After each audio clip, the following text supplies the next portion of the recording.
from Jens Sichler. Says, I'm visiting the USA from Germany for CES in Las Vegas. What do I have to consider if I want to bring my FPV drones with me? Registration, flight rules, remote ID. You want to do it legally.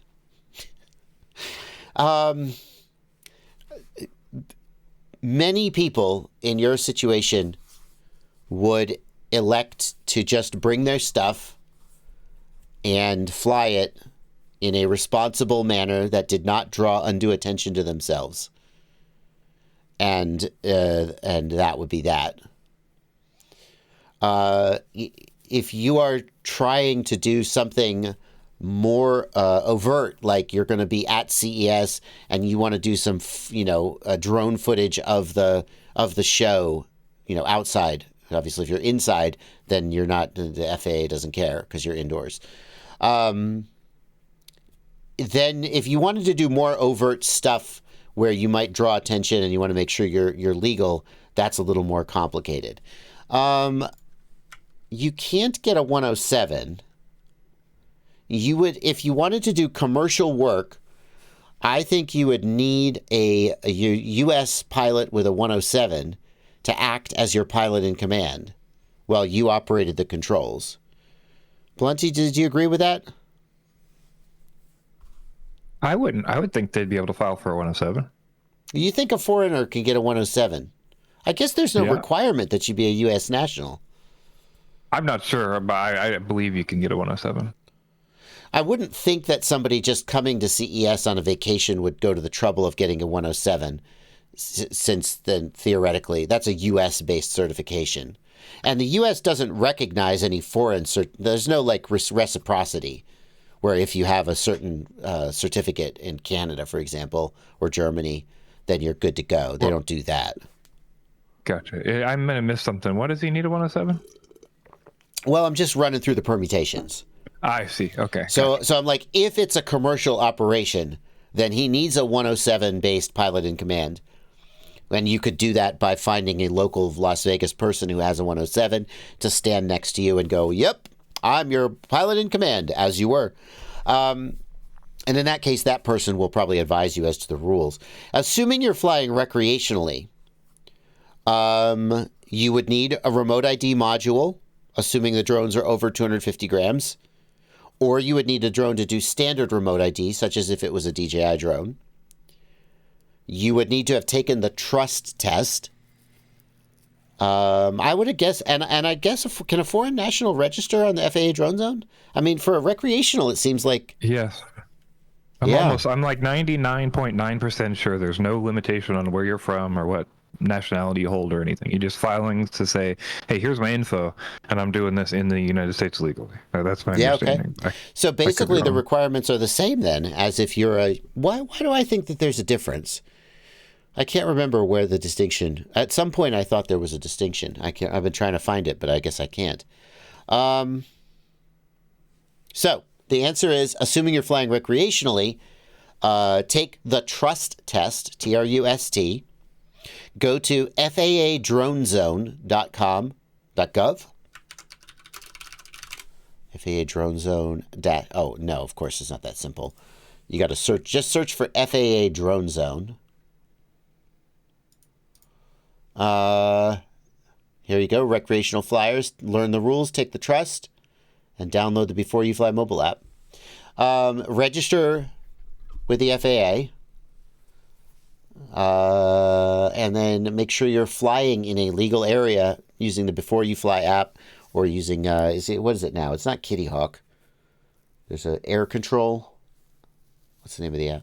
And then if you're in Vegas, there's a shitload. Thank you, Dorfmeister, for pointing this out.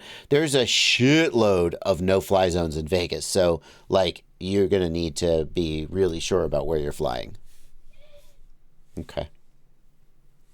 Ghost Branch says, so the European A2 UAS license doesn't help you at all in the U.S.? Isn't it pretty much the same as Part 107? I can use my German driver's license in the U.S., right? Well, Ghost Branch, whether you can use your German driver's license in the U.S. is a state-by-state question. Thanks to our unique Republican form of government, our federal whatever form of government. Each state makes that rule individually, and some states may recognize your German license and some may choose not to. So it's not quite that simple. But I don't think there's any expectation that like an A2 license, because the European regulations are different. The Part 107 regulation, I mean, the test tests you on your knowledge of the United States rules. So there's no expectation. I mean, I guess with driving, they just assume you'll figure it out. But with drones, they don't do that. So I just finished building my first quad, and when I raise the throttle with props off and put it back down, it stays up. Is this normal? In short, yes. In short, this is congratulations.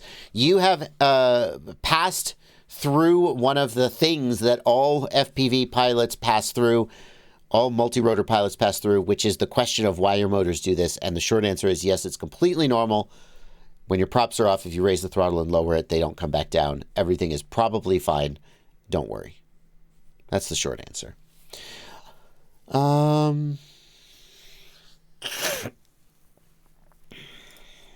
We got a question here from Mike Bolt, who asks, can I upgrade from FreeSky XM Plus to Express LRS, or does it depend on what flight controller I have?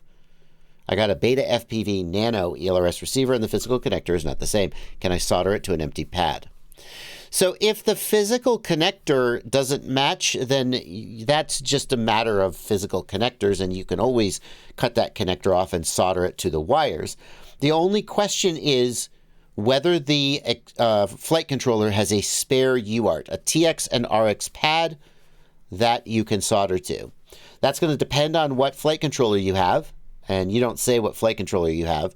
But most flight controllers are going to have a spare TX and RX pad that you can solder an Express LRS receiver to.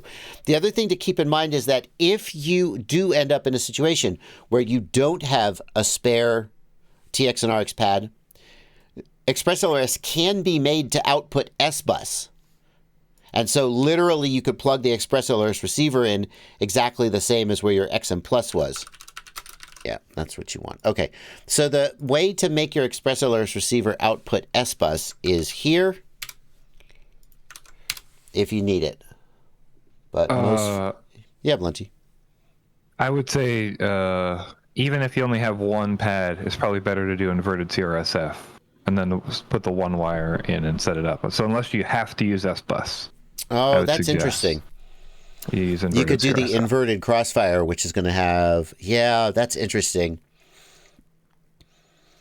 But I don't have a convenient tutorial that I can link to show how to do that. That's true. So you can use the S-Bus pad on the flight controller and feed it inverted crossfire, and it will work. And you're still not going to get telemetry, Blunty. What's the advantage of the inverted crossfire over the S-Bus? Latency? It's not slow in S-Bus. I think I think S-Bus in general is just a worse protocol, right? I mean, it's got higher latency. I think let's just say that using the S-Bus pad is a last resort. It would be better to do inverted crossfire, but I don't have a quick tutorial to link you to show you how to do that. Brandon Beans, can you do invert TX in software? Because you can switch to S-Bus right in the Lua script, which I thought was cool.